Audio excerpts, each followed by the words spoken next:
I don't think God wants people to be poor. And today in the world, America especially, is this gap between the rich and everybody else. And I know the game of the rich. My rich dad taught me, you know it because you're the banker.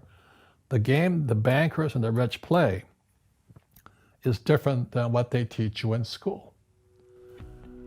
Rich Dad, Poor Dad is one book that directs you to financial success.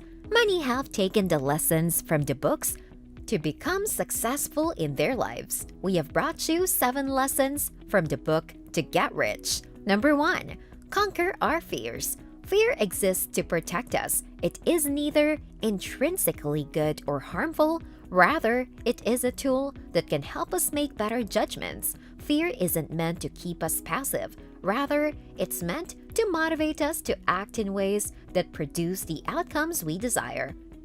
Accept fear as guidance and allow it to inform but not control your actions. Simply stating your fear can sometimes be enough to give you the courage to face it. Declare your fear aloud.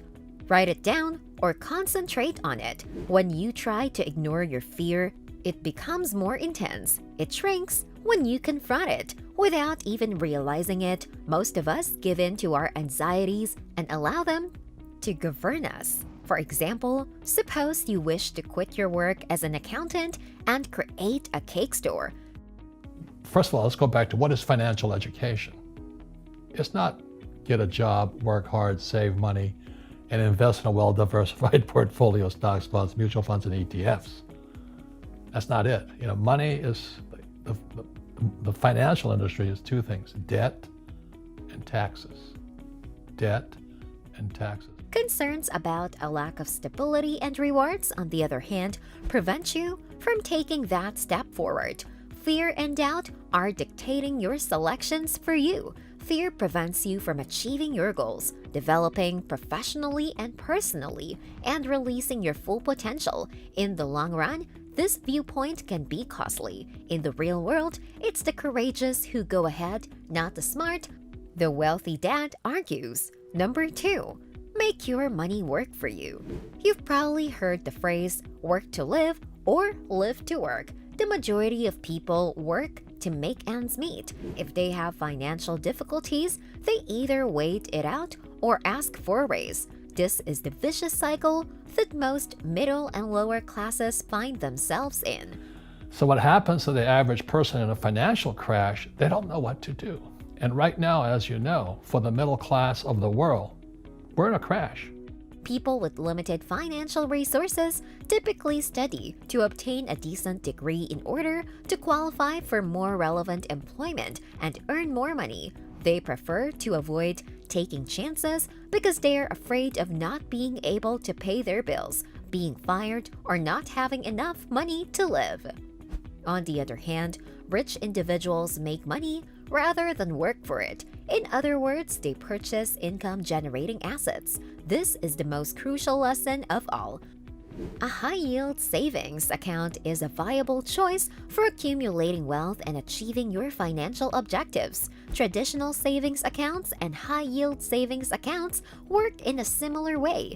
They do, however, offer a higher annual percentage yield, which refers to the amount of money you can make in interest. While the interest earned on these accounts is still subject to income taxes, they are an excellent way to save money for large, short-term expenses. Another important element of high-yield savings accounts is their restricted access. Withdrawals are not as frequent as they are with a checking account. In addition, they have monthly deposit and withdrawal limits. As a result, you'll be less tempted to touch the money.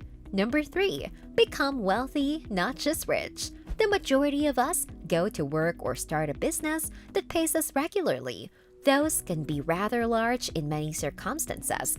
It has the potential to make you extremely rich, yet not wealthy. That's because there is a distinction to be made between being wealthy and not just rich. It all boils down to how you spend your money. According to Kiyosaki, spending your hard-earned money on luxury products may make you appear wealthy, but you will become impoverished.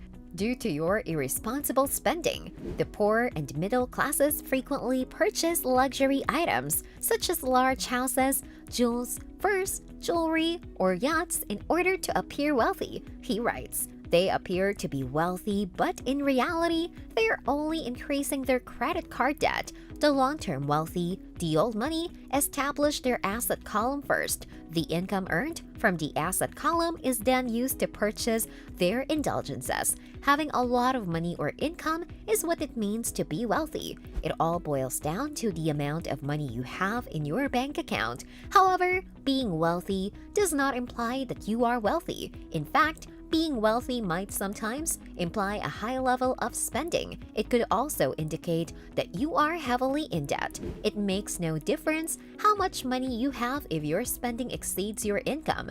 Being in debt is not something anyone wants to be. Rich people may drive a flashy automobile or live in a magnificent home in the greatest part of town.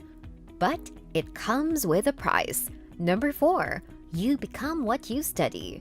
When you ask someone if they want to be a millionaire, they will most likely say, of course. The vast majority of people do not devote time and effort to studying and learning how to become one. An issue with school is that you often become what you learn. Kiyosaki explains, so you become a chef if you study cooking, you become an attorney if you study law, and a mechanic if you study auto mechanics. Too many people make the mistake of becoming what they study by forgetting to mind their own business. They spend their lives taking care of other people's problems and making them wealthy. Remember that developing and honing any ability requires time and effort.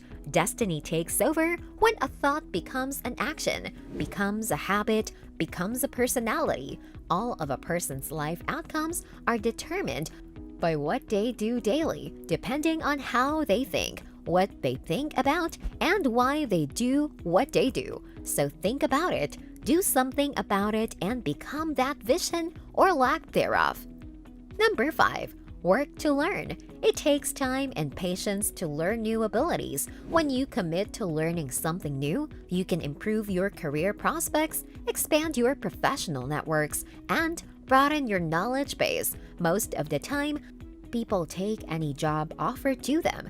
They have to in some cases, especially when they are fighting to make ends meet. However, people frequently overlook the idea that they might use the work to learn a skill rather than merely make money. Kiyosaki's wealthy father encouraged him to gain a diverse range of life experiences, including trying out several types of professions, rather than working for the money and stability, which I concede are vital.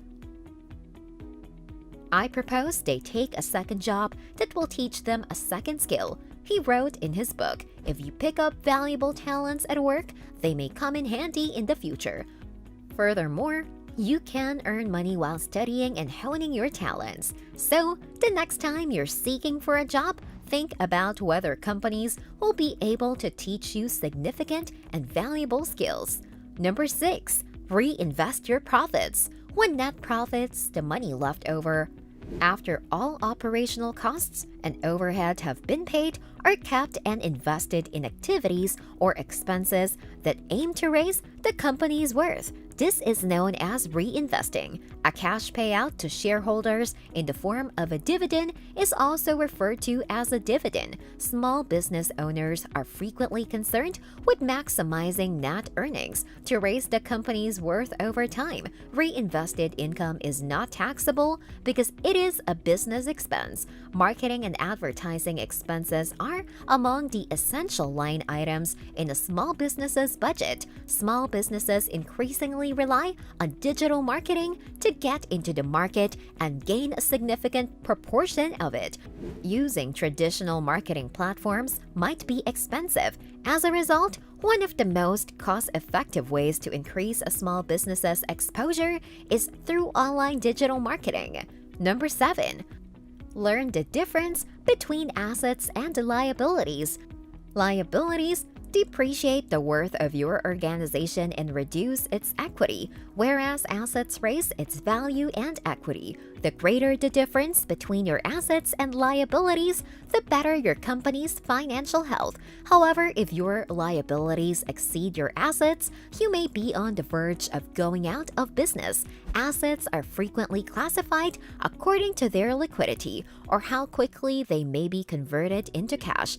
Cash is the most liquid asset on your balance sheet since it may be utilized to settle a liability right away. And illiquid assets such as a factory is the polar opposite because the selling procedure, like changing the property to cash, is likely to be lengthy. Current assets are the most liquid assets. Cash, marketable securities, inventories, and accounts receivable are examples of assets that can be converted to cash in less than a year. These assets bring in money for your business. Fixed assets are non-liquid assets that are all bundled together.